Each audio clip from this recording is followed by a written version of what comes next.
ભગવદ્ ગીતા અધ્યાય 8 અક્ષર બ્રહ્મયોગ અથવા ભગવત પ્રાપ્તિ. પરિવર્તન સંસારનો નિયમ છે, પણ પુનરાવર્તન એ સંસારનો નિયમ નથી. પણ પુનરાવર્તન પણ સંસાર માટે જરૂરી છે. જન્મ થાય અને ત્યાં મૃત્યુ થાય ત્યાં સુધી શરીરનું પરિવર્તન થતું રહે છે. બાળ અવસ્થામાંથી યુવાવસ્થા ને યુવાવસ્થામાંથી વૃદ્ધાવસ્થા થાય છે. આ પરિવર્તન હંમેશ થાય છે, જરૂરી પણ છે, કારણ કે જે જન્મે છે એનું મૃત્યુ થાય છે. પણ આ તમારા બાળકમાંથી તમે યુવાન થાઓ એ પાછું તમે બાળક થઈ શકતા નથી, કે બાળક થવાનું પુનરાવર્તન થતું નથી. પણ જન્મ મૃત્યુની જે સાયકલ છે કે જન્મ પછી મૃત્યુ થાય, મૃત્યુ પછી પુનઃજન્મ થાય છે, એ પુનરાવર્તન થાય છે. પુનઃજન્મનું પુનરાવર્તન થાય છે, પણ દરેકને નથી થતું. સ્કૂલમાં કે કોલેજમાં વિદ્યાર્થીઓ ભણતા હોય છે. ઘણા વિદ્યાર્થીઓ સમજી જાય કોઈ વસ્તુ હોય, કે કેમિકલનું રિએક્શન હોય, કે ગણિતનો કોઈ દાખલો હોય, એની ફોર્મ્યુલા હોય, તો શિક્ષક જ્યારે સમજાવતા હોય તે સમજી લે છે.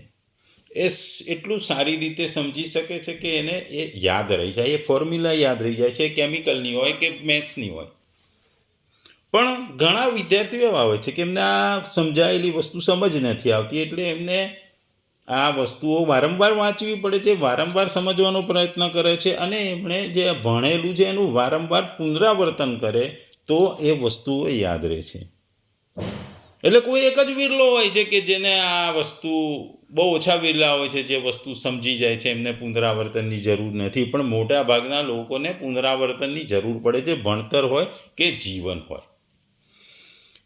ટૂંકમાં પુનરાવર્તન અને પરિવર્તન સંસારના છે. પરિવર્તન હંમેશ છે, કાયમી છે, અને થતો રહે છે. જિંદગીમાં આપણે જોયું છે કેટલી બધી વસ્તુનું પરિવર્તન થયું છે. આપણે કોમ્યુનિકેશનમાં કેટલું પરિવર્તન થયું છે, કે તમે ઈમેલથી કે ફોનથી કે એસએમએસથી તમે એકબીજા જોડે સંપર્કમાં રહી શકો છો. જૂના જમાનાની ટપાલો, ચિઠ્ઠી લખવાની 10 દિવસે પહોંચે, એ બધું જતું રહ્યું છે. એટલે ચિઠ્ઠી લખવાનું પુનરાવર્તન ના થાય, કારણ કે એ આપણે સમાજને જરૂરી નથી અને સમાજ માટે ઉપયોગી નથી. એટલે એમાં પરિવર્તન જ મહત્વનું છે, પુનરાવર્તન એમાં જરૂરી નથી. ભગવાન આ શ્લોકમાં પુનરાવર્તન અને પરિવર્તન વિશે સમજાવે છે કે કેટલાક લોકો પુનઃજન્મ થઈને ફરીથી આ માયામાં ફરાતા રહે છે, જ્યારે અમુક લોકો પુનઃજન્મ થતો નથી, એમનું પુનરાવર્તન થતું નથી. એ વસ્તુને ભગવાન આપણને આ 16મા શ્લોકમાં સમજાવી રહ્યા છે. ભગવદ્ ગીતાનો અધ્યાય 8મો અક્ષર બ્રહ્મયોગ, શ્લોક 16મો. અબ્રહ્મ ભુવનાલોકાઃ પુનરાવર્તિનો અર્જુન મામોપ્તેયતુ કૌન્તેય પુનઃજન્મ ન વિદ્યતે. ગુજરાતીમાં જો આ શ્લોકને કહીએ તો, હે અર્જુન, આ ભૌતિક જગતમાં સર્વોચ્ચ લોકથી માંડીને નિમ્નતમ સુધી બધા જ દુઃખોના સ્થાન છે, જ્યાં વારંવાર જન્મ અને મરણ કરે છે. પરંતુ હે કુંતી પુત્ર, જે મનુષ્ય મારા ધામને પામે છે તે કદાપી પુનઃજન્મ પામતો નથી. બીજા શબ્દોમાં જો આ શ્લોકને આપણે કહીએ તો, હે અર્જુન, બ્રહ્મલોક સુધી સમસ્ત લોકો પુનરાવર્તી છે, પરંતુ હે કુંતી પુત્ર, મને પામીને પુનઃજન્મ નથી થતો, કેમ કે હું કાલાતીત છું, અને આ બધા ભ્રમ આદિના લોકો કાળ દ્વારા સીમિત હોવાથી અનિત્ય છે. આગલા શ્લોકમાં ભગવાને કીધું કે જે ભગવત પ્રાપ્ત કરે છે એ મહાત્માઓને પુરુષોનો પૂર્વજન્મ થતો નથી. આ વાતથી એમ થાય છે કે બીજા જીવો પુનઃજન્મ થાય છે. તેથી આપણને જાણવાની ઈચ્છા થાય કે કયા લોક સુધી પહોંચેલો જીવો પાછું આવવું પડે છે, કયા લોકમાં ગયેલો વ્યક્તિ પાછો પુનઃજન્મ થઈ આ મૃત્યુ જન્મ મૃત્યુની સાયકલમાં ફરીથી વંટોળાય છે. ભગવાન અહીંયા ખાસ કરીને બ્રહ્મલોકનો ઉલ્લેખ કર્યો છે કે બ્રહ્મલોક સૌથી ઉપરનું લોક છે. પૃથ્વીમાં વૈદિક ગ્રંથોમાં આપણે 14 લોકોનું વર્ણન કર્યું છે. એમાં લોક નીચેના 7 લોકોનું વર્ણન છે, જે તળ છે, અતળ છે, વિતળ, સુતળ, તળાતળ, રસાતળ, પાતાળ. આ નીચેના લોકો છે એને નર્ક અથવા નરકીય લોક કહેવાય છે. અને પૃથ્વી લોકથી ઉપરની આરંભથી ઉચ્ચતર આ 7 લોકો પણ છે. એમાં ભુવ, સ્વ, મહ, જન, તપસ્ય અને સત્ય. આ લોકોને સ્વર્ગલોક અથવા સ્વર્ગીય લોક કહે છે. અન્ય ધાર્મિક પરંપરાઓમાં પણ સાર્થ સ્વર્ગનું વર્ણન મળે છે. યહૂદી ધર્મમાં તલમુદમાં 7 સ્વર્ગોના નામનો ઉલ્લેખ છે, જેમાં અરબોત સર્વોચ્ચ લોક તરીકે નામાંકિત છે. ઇસ્લામ ધર્મમાં પણ 7મા આસમાન, 7મું આકાશ, 7 સ્વર્ગનો ઉલ્લેખ છે. આપણે જેમ કીધું કે બ્રહ્માંડમાં 14 લોક છે, તેમાં સર્વોચ્ચ લોક બ્રહ્મનો છે. આ સર્વોચ્ચ લોકનો બ્રહ્મનો હોવાથી અહીં બ્રહ્મલોકનો ભગવાને ખાસ કરીને ઉલ્લેખ કર્યો છે. ભગવાન કહે છે કે તમામ લોકો માયાજાળથી આધિપત્ય છે અને આ લોકો જન્મ ને મૃત્યુમાં સંકળાયેલા રહે છે અને એના ચક્રમાં હોય છે. ભગવાને આગળ કીધું કે જન્મ ને મૃત્યુ થાય છે કેમ કે આ દુઃખાલય છે. આ દરેક લોક દુઃખાલય છે, દુઃખોનો સાગર છે, દુઃખોનો એ મહાસાગર છે અને દરેકે આ સાગર મહાસાગરમાં ભોગવવું પડે છે. એટલે ભગવાન આપણને કહે છે કે જે બ્રહ્મલોક, જે સૌથી ઉપરનું લોક છે, જે સર્વોચ્ચ લોક છે, એનાને પણ ભગવાન કહે છે કે એને પણ જન્મ મૃત્યુના ચક્રમાં પુનરાવર્તનમાં પામવું પડે છે, ફરીથી જન્મ લેવો પડે છે અને ફરીથી મૃત્યુ પામવું પડે છે. ટૂંકમાં 14 લોકમાં જતો વ્યક્તિ, ભગવાને કીધું એમ 14 લોકોમાં એટલે કે સૌથી ટોપના ને પણ જવું પડે છે, તો બાકીના લોકને ફરીથી જન્મ લેવો પડે છે, મૃત્યુ અને જન્મ મૃત્યુના ચક્રમાં સંપળાવવું પડે છે. આપણે જોયું કે જુદી જુદી યોગ હોય, કર્મયોગ છે, જ્ઞાન યોગ છે, હઠ યોગ દ્વારા આપણે બધા જ ભગવત પ્રાપ્તિ માટેના પ્રયત્નો કરતા હોય છે. બધાને ભગવત પ્રાપ્તિની ઈચ્છા હોય છે. એટલે ભગવાન આપણને આ શ્લોકમાં, જે આગલા શ્લોકોમાં જે ભક્તિ દ્વારા ભગવત પ્રાપ્તિ કરી હતી, જે મહાત્માની વાત કરી હતી કે જેને પુનઃજન્મ નથી લેવો પડતો, એને આગળ ધપાવતા આ શ્લોકમાં સમજાવે છે. ભગવાને આ શ્લોકમાં અર્જુનને 2 વખત ઉદ્દેશ કર્યો છે, 2 નામથી ઉલ્લેખ કર્યો છે, કૌંતેય અને અર્જુન. ભગવાને ગીતામાં ખૂબ જ ઓછા શ્લોકમાં, ગણ્યા ગાંઠા શ્લોકમાં અર્જુનને એક જ શ્લોકમાં 2 વખત નામથી બોલાવ્યો છે. આ શ્લોક એટલે મહત્ત્વનો છે કારણ કે દરેક વ્યક્તિને એવું છે કે હું સ્વર્ગલોકમાં પહોંચી જઈશ, પછી મને દુનિયાની કોઈ વસ્તુ નડશે નહીં. પણ ભગવાન આ શ્લોકમાં સમજાવે છે કે તમે કોઈ પણ લોકમાં હો, કોઈ પણ લોકમાં હો, તમે આ 14માંથી કોઈ પણ લોકમાં હો, તો તમારે મોક્ષ મળતો નથી. તમારે જન્મ મૃત્યુના ચક્રમાં ફરીથી આવવું પડે છે અને પડવું જ પડે છે.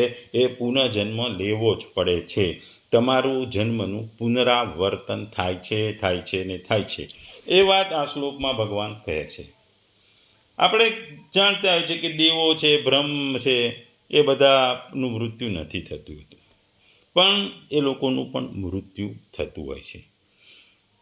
સ્વર્ગલોકના સમ્રાટ ઇન્દ્રનું પણ મૃત્યુ થાય છે. પુરાણોમાં એક વાર્તા છે. એક વખત ઇન્દ્ર સ્વર્ગના શિલ્પી વિશ્વકર્માને ભવ્ય મહેલના નિર્માણનું કાર્ય સોંપ્યું. આ કાર્ય પૂર્ણ થતું જ નહોતું. તેનાથી ચિંતિત વિશ્વકર્માએ અંતત ભગવાનની સહાયતા માટે પ્રાર્થના કરી. ભગવાન ત્યાં પ્રગટ થયા અને ઇન્દ્રને પૂછ્યું, આટલો ભવ્ય મહેલ, આના નિર્માણ માટે કેટલા વિશ્વકર્મા રોક્યા છે?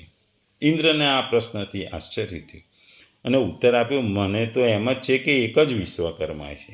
પ્રભુએ સ્મિત સાથે કહ્યું, આ બ્રહ્માંડ સહિત 14 લોક છે અને તેમાં અસંખ્ય બ્રહ્માંડો છે ને પ્રત્યેક બ્રહ્માંડમાં એક ઇન્દ્ર છે ને એક વિશ્વકર્મા છે. પશ્ચાત ઇન્દ્રે કીડીઓની હારમાળા તેના તરફ આવતી જોઈ. તેને કૌતુક થયું અને પૂછ્યું, આટલી બધી કીડીઓ ક્યાંથી આવી રહી છે? ભગવાને કહ્યું, હું એ સર્વ આત્માઓને લઈને આવ્યો છું, જેઓ એક સમયે તેમના પૂર્વજન્મમાં ઇન્દ્ર હતા, હવે કીડીના દેહમાં છે. ઇન્દ્રને તેમની સંખ્યા જોઈ દિગ્મૂઢ થઈ ગયો. એટલામાં જ લોમેશ ઋષિનો પ્રવેશ થયો. તેમની શિર ઉપર સાદડી ઉપાડી હતી, તેમની છાતી પર વાળનું ચક્ર હતું તે કુંડાળામાંથી કેટલાક વાળ પડી ગયા એટલે કે ખરી ગયા હતા, જેને કારણે રિક્ત સ્થાન દેખાતું હતું. ઇન્દ્રએ ઋષિને આવકાર અને આદર આપ્યો અને વિનમ્રતાથી પ્રશ્ન કર્યો, હે ઋષિ, હે ભગવંત, આપ શા માટે સાદડી તમારા શિર પર રાખો છો અને તમારી છાતીના વાળમાં આ ચક્ર છે, એનું તાત્પર્ય શું છે? ઋષિએ એટલે કે લોમેશ ઋષિએ ઉત્તર આપ્યો, મને ચિરાવ્યું એટલે કે દીર્ઘ જીવનનું વરદાન પ્રાપ્ત છે. આ બ્રહ્માંડના ઇન્દ્રના એક કાર્યકાળની સમાપ્તિએ એક વાળ ખરી જાય છે, જેને કારણે આ ચક્રમાં રિક્ત સ્થાન દેખાય છે. મારા શિષ્યો મારા નિવાસ માટે એક ઘરનું નિર્માણ કરવા ઈચ્છે છે, પરંતુ મને લાગે છે કે જીવન તો ક્ષણભંગુર છે, તો પછી હું શા માટે નિવાસ સ્થાન બનાવવું જોઈએ? હું સાદડી એટલે માટે રાખું છું કે જે મને વર્ષા અને તેમજ સૂર્યના તાપથી રક્ષે છે. રાત્રિ સમયે હું તેને પાથરીને એના ઉપર શાંતિથી સૂઈ જાઉં છું. ઇન્દ્ર દિગ્મૂઢ થઈ ગયો અને વિચારવા લાગ્યો, આ ઋષિ પાસે અનેક ઇન્દ્રોના જીવનકાળ જેટલો સમય છે, છતાં એ કહે છે કે જીવન અલ્પકાલીન છે, તો પછી હું શા માટે આ ભવ્ય મહેલ બનાવી રહ્યો છું? એના અહંકારનો નાશ થયો, એનો અહંકાર ચૂરચાર થઈ ગયો અને એણે વિશ્વકર્માને મુક્ત કરી દીધા. આ કથા પ્રસંગના પઠન સમયે આપણે પણ ભગવદ્ ગીતાની બ્રહ્માંડ મીમાંસા અંગેની અદ્ભુત આંતરદ્રષ્ટિ પ્રત્યે ચકિત થવાનું ચૂકવું ન જોઈએ. 16મી સદીના અંતમાં નિકોલસ કોપરનિકસ એ પાશ્ચાત્ય વૈજ્ઞાનિક હતો, જેમણે ઉચિત સૂર્ય કેન્દ્રીય સિદ્ધાંત પ્રસ્તુત કરતા કહ્યું કે વાસ્તવમાં સૂર્ય એ બ્રહ્માંડનું કેન્દ્ર છે. ત્યાં સુધી સમગ્ર પશ્ચિમ જગત માનતું હતું કે બ્રહ્માંડનું કેન્દ્ર પૃથ્વી હતું. તત્પશ્ચાત ખગોળશાસ્ત્રમાં થયેલી પ્રગતિ દ્વારા સ્પષ્ટ થયું, સૂર્ય પણ બ્રહ્માંડનું કેન્દ્ર નથી, પરંતુ તે તારાનો એક સમૂહ છે, જેને આકાશ ગંગા કહેવામાં આવે છે. તેના અધિકેન્દ્રની આસપાસ પરિભ્રમણ કરે છે. અધિક પ્રગતિ વૈજ્ઞાનિકોને નિષ્કર્ષ તાર્યો કે આકાશ ગંગા જેવા અનેક તારા સમૂહોનું અસ્તિત્વ છે, જે પ્રત્યેક આપણા સૂર્ય સમાન અસંખ્ય તારાઓ છે. જેનાથી વિપરીત 5000 પૂર્વે વૈદિક તત્વજ્ઞાને દર્શાવ્યું કે પૃથ્વી એ ભૂલોક છે, જે સ્વરલોકની આસપાસ પરિભ્રમણ કરે છે, અને બંને મધ્ય રહેલો પ્રદેશ ભુવરલોક કહે છે. સ્વરલોકની પણ સ્થિતિ નથી, જે જનલોકના ગુરુત્વાકર્ષણમાં સ્થિત છે. તેમની મધ્ય જે ક્ષેત્ર છે તેને મહરલોક કહેવાય છે. ટૂંકમાં ભગવાન કહે છે કે બ્રહ્મલોકથી માંડીને બધા લોક પુનરાવર્તિત છે, એટલે કે તમારે એ લોકથી પાછું આવવું પડે છે, કારણ કે આ બધા જ લોકને ભૌતિક સાધનો સુખ સગવડોને લીધે એ તમને ફરીથી તમે સંસાર ચક્રમાં એટલે કે જીવન મૃત્યુના ચક્રમાં લાવે છે. કારણ કે તેઓ જ્યાં સુધી રહેતા હોય છે, જે લોકમાં રહેતા હોય છે, ત્યાં પ્રાપ્ત થયા પછી પુણ્ય એમના સમાપ્ત થઈ જતા ફરી પાછા એમને જન્મ લઈ અને આવવું તો પડે જ છે. જેટલી પણ ભોગ ભૂમિઓ છે એ બધીમાં બ્રહ્મલોકને શ્રેષ્ઠ બતાવવામાં આવ્યું છે. સગળા પૃથ્વીમંડળનો રાજા હોય, તેનું ધન ધાન્યથી સંપન્ન રાજ્ય હોય, સ્ત્રી પુરુષ પરિવાર બધે જ તેને અનુકૂળ હોય, તેવી યુવા અવસ્થા હોય છતાં શરીર નિરોગી હોય, એને મૃત્યુલોકનું પણ પૂર્ણ સુખ માનવામાં આવ્યું છે. મૃત્યુલોકના સુખથી 100 ગણી અધિક સુખ મર્ત્ય દેવતાનું છે. મર્ત્ય દેવતાઓ એમને કહે છે કે જેઓ પુણ્ય કર્મ કરીને દેવલોક પ્રાપ્ત થાય છે, અને દેવલોક પ્રાપ્ત થયેલા પુણ્ય સિંહ થતાં ફરી મૃત્યુલોકમાં આવી જાય છે. અહીં ભગવાને ખાસ કરીને પુનરાવર્તિત એક શબ્દ વાપર્યો છે, એનો પણ ભાવ છે. આ પ્રાણીઓનો સાક્ષાત પરમાત્માનો અંશ હોવાને કારણે નિત્ય છે. આથી તેઓ જ્યાં સુધી નિત્ય તત્વ પરમાત્માને પ્રાપ્ત નથી કરી લેતો, ત્યાં સુધી ગમે તેટલા ઊંચા લોકમાં જાઓ છતાં પણ તેમને ત્યાંથી પાછા આવવું કરે છે. દાખલા તરીકે આપણે ટ્રેનની ટિકિટ લઈએ, અહીંથી મુંબઈ જઈએ અને પછી પાછું મુંબઈથી આવવું હોય તો ફરીથી તમારે ટિકિટ લેવી પડે. એટલે જો તમે ઘરમાં બેઠા હોય તો તમારે ટિકિટ ના લેવી, પણ ટ્રેનમાં બેસો તો ટિકિટ લેવી પડે. એકવાર તમે મુંબઈ પહોંચી ગયા, મુંબઈથી પાછા આવવું હોય તો ફરીથી ટિકિટ લેવી પડે. એટલે તમારું કામ પતી જાય મુંબઈમાં, એટલે તમે પાછા પોતાના સ્થળે અમદાવાદ હોય તો અમદાવાદ પાછા આવો. એવી રીતે તમારા પુણ્યકર્મો બધું જો જે લોકમાં ગયા ત્યાં પૂર્ણ થાય, એટલે ફરીથી જન્મ લેવા તમે ફરીથી પાછા હોય. આ મૃત્યુ અને જન્મના ચક્રમાં તમારે આવવું પડે ને આવવું જ પડે. પણ ભગવાન કહે છે કે જે મને પ્રાપ્ત કરે છે, જે મોક્ષ પ્રાપ્ત કરે છે, જે ભગવત પ્રાપ્તિ કરે છે, જે પરમાત્માની પ્રાપ્તિ કરે છે, એને આ ચક્રમાં જવાનું હોતું નથી. એમાંથી એ બહાર નીકળી જાય છે. જે એ આ ચક્રમાંથી બહાર નીકળી જાય છે એનો પુનર્જન્મ નથી થતું, એમનું પુનરાવર્તન નથી થતું. આપણે આગળ જોયું કે મહાત્મા જે સતત હોય છે, જે સતત ભગવાનનું રટન કરે છે, ભક્તિ કરે છે, ભગવાનના નામનું રટન કરે છે, એવા મહાત્માઓ પુનર્જન્મમાં આવતા નથી. તેઓ ભગવત પ્રાપ્તિ કરી લે છે, મોક્ષની પ્રાપ્તિ કરી લે છે. અહીં આગળ ભગવાન કહે છે કે બ્રહ્મલોક સુધી પણ જવાવાળા માટે પુનર્જન્મ હોય છે. સંતો, ભક્તો, જીવન મુક્તો અને કારક પુરુષોના દર્શનમાંથી જીવનું કલ્યાણ થઈ જાય છે. બ્રહ્માજી પોતે કારક પુરુષ છે તથા ભગવાનના ભક્ત પણ છે. બ્રહ્મલોકમાં જવાવાળા બ્રહ્માજીનું દર્શન કરે છે, છતાં એમને મુક્તિ કેમ મળતી નથી? તેઓ પાછા ફરી શા માટે છે? આની વાત સમજાવતા કહે છે કે સંત, ભક્ત વગેરેનું દર્શન, સંભાષણ, ચિંતન વગેરે મહાત્મ્ય આ મૃત્યુ લોકના મનુષ્યો માટે જ છે. કારણ કે આ મનુષ્ય શરીર કેવળ ભગવત પ્રાપ્તિ માટે છે. આથી મનુષ્યએ ભગવત પ્રાપ્તિનો કોઈ પણ અને કિંચિત માત્ર પણ મુક્તિનો ઉપાય મળી જાય તો તે મુક્ત થઈ જાય. આવો મુક્તિનો અધિકાર અન્ય કોઈમાં નથી, એટલા માટે તેઓ મુક્ત નથી થતા. હા, એમાં રહેવાવાળામાં કોઈ પણ મુક્ત થવા માટે તીવ્ર લાલસા થઈ જાય તો પણ મુક્ત થઈ જાય છે. એવી જ રીતે પશુ પક્ષીઓ પણ ભક્ત થયા છે, પરંતુ એ બંને અપવાદ રૂપે છે, અધિકારી રૂપે નહીં. જો ત્યાં લોકોને પણ અધિકારી માનવામાં આવે તો નરકમાં જવાવાળા બધાએ મુક્તિ થવી જોઈએ. કેમ કે બધા જ પ્રાણીઓને પરમ ભાગવત કારક પુરુષ યમરાજના દર્શન થાય છે, પરંતુ શાસ્ત્રોમાં જોવામાં આવ્યું છે કે સાંભળવામાં આવ્યું નથી. આથી સિદ્ધ થાય છે કે તે લોકોમાં રહેવાવાળા પ્રાણીઓનું ભક્ત વગેરેના દર્શનથી કલ્યાણ થતું નથી. ટૂંકમાં આ અધ્યાયમાં જુદા જુદા શ્લોકોમાં ભગવાન આપણને જુદું જુદું વાતો કીધી. અધ્યાયના બીજા શ્લોકમાં જ્યારે અર્જુને પ્રશ્ન કર્યો તો અંતકાળમાં આપ કઈ રીતે જાણવામાં આવો છો, એનો ઉત્તર ભગવાને 5મા શ્લોકમાં આપ્યો. પછી 6ઠ્ઠા શ્લોકમાં અંતકાળની ગતિનો સામાન્ય નિયમ બતાવ્યો અને પછી 7મા શ્લોકમાં અર્જુનને નિરંતર સ્મરણ કરવાની આજ્ઞા આપી. આ 7મા શ્લોક સાથે 14મા શ્લોકનો સંબંધ છે. વચમાં 8માંથી 13મા શ્લોક સુધી સગુણ નિરાકાર અને નિર્ગુણ નિરાકારની વાત પ્રસંગથી આવી ગઈ છે. 8થી 16મા શ્લોક સુધીના 9 શ્લોકો એ સિદ્ધ થાય છે કે ભગવાન જ સર્વપરિપૂર્ણ પરમાત્મા છે. તેઓ જ સમગ્ર જગતના પરમાત્મા છે. એમની અંતર્ગત જ સગુણ નિરાકાર અને નિર્ગુણ નિરાકાર આવી જાય છે. આથી એમનો પ્રેમ પ્રાપ્ત કરવો એ મનુષ્યનો પરમ પુરુષાર્થ છે. મનુષ્યએ ભગવત પ્રાપ્તિના પ્રયત્નો કરવા જોઈએ, કારણ કે ભગવત પ્રાપ્તિ એ મોક્ષની પ્રાપ્તિ એ આ જીવન ચક્ર કે પુનરાવર્તનમાંથી તમને દૂર લઈ જાય છે. પુનઃજન્મ થતો નથી. એટલે મનુષ્યએ હંમેશા પ્રભુની પ્રાપ્તિ માટે, પ્રભુનો પ્રેમ લેવા માટે પ્રયત્નો કરતા રહેવું જોઈએ અને કરવા જોઈએ. આપણે જોયું કે બ્રહ્મલોક વિશે જાણીએ. બ્રહ્મલોકમાં જવાવાળા પણ લોકો 2 પ્રકારના હોય છે.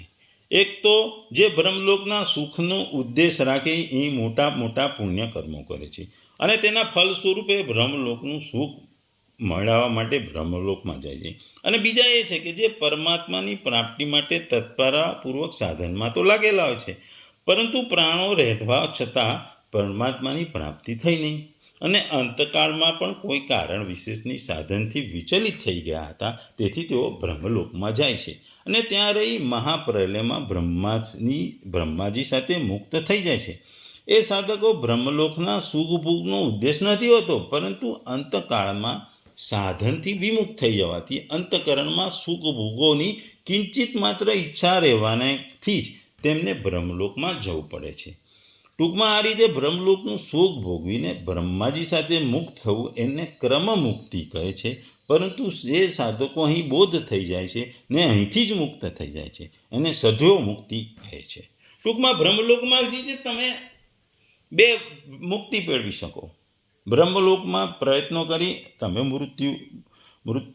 જન્મ મૃત્યુના ચક્રમાંથી મુક્ત થઈ શકો અને બ્રહ્મલોકમાં સુખ ભોગવી પાછા તમે ચક્રમાં આવી જાઓ, પુનઃજન્મમાં આવી જાઓ, તમે ફરીથી જન્મના ચક્રમાં ફરી શકો. ટૂંકમાં પુનઃજન્મ સુખની આસક્તિને લીધે થાય છે. સંસારના સુખોની છેલ્લી સીમા એટલે કે બ્રહ્મલોક. ત્યાં ગયા પછી પણ જીવને પાછા સંસારમાં આવવું પડે છે જ. અનંત બ્રહ્માંડોનું સુખ એકઠું થાય તો પણ જીવને સુખ કરી શકતું નથી.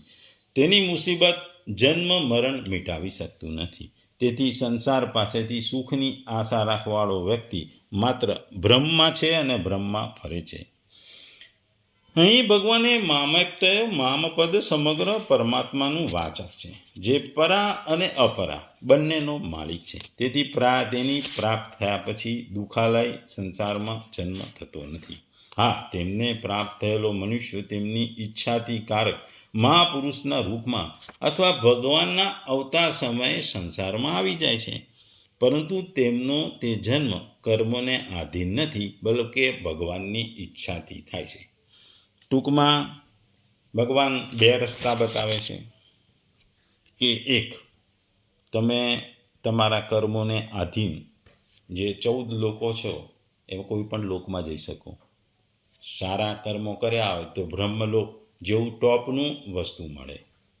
આ બ્રહ્મલોકમાં પહોંચ્યા પછી તમે બ્રહ્મલોકમાં સુખ સાધનો ભોગ્યા પછી તમારા ત્યાંના કર્મો પૂરા થાય એટલે પછી પાછા જીવન મૃત્યુમાં ચક્રમાં ફરીથી આવી જાઓ. બીજું એ બને કે બ્રહ્મલોકમાં રહ્યા પછી ત્યાં પણ પ્રયત્નો કરી જે અધૂરી જે સાધના હતી એ પૂર્ણ કરી તમે ત્યાંથી પણ ભગવત પ્રાપ્તિ કરી શકો. બીજું, સામાન્ય રીતે ભગવાન કહે છે કે લોકો જે 14 લોકોને પ્રાપ્ત કરવા સિવાય બીજો રસ્તો છે. એમાં તમે યોગ કરો, કર્મયોગ, જ્ઞાનયોગ. કર્મ કરો, જ્ઞાન કરો, ભક્તિયોગ કીધો છેલ્લે. અને ભક્તિ રોજનું સ્મરણ કરવાનું, સતત સ્મરણ કરવાનું, અને તમે મહાત્મા તરફ આગળ વધો. જેવા તમે મહાત્મા બનવાનું પાછળનું મુખ્ય કારણ યોગી બનો, મહાત્મા બનો, એની પાછળ તમારો યોગ છે. કોઈ પણ યોગ હોય, ભક્તિ યોગ, કર્મયોગ, જ્ઞાન યોગ, અષ્ટાંગ યોગ, આ દ્વારા તમે યોગની સાધનાથી યોગી બનો કે તમે કર્મયોગી બનો કે યોગી બનો કે પછી તમે મહાત્મા બનો. અને આવા યોગી કે મહાત્મા બનો એટલે તમને ભગવાન સત્યનો પ્રેમ થાય અને ભગવાન તમારી સાથે ભગવત પ્રાપ્તિ કરાવે. તમને આ દુનિયાના સંસાર ચક્રમાંથી છુટ્ટી મળી જાય, મુક્તિ મળી જાય. આ મુક્તિ, આ જીવન મરણના ચક્રમાંથી મુક્તિને આપણે મોક્ષ કહીએ છીએ. અને મોક્ષ મળી જાય એટલે પુનઃજન્મ થતો નથી, પુનરાવર્તન થતું નથી. ટૂંકમાં પરિવર્તન સંસારનો નિયમ છે, પણ પુનરાવર્તન એ જરૂરી નથી. એ આ શ્લોકની મુખ્ય વસ્તુ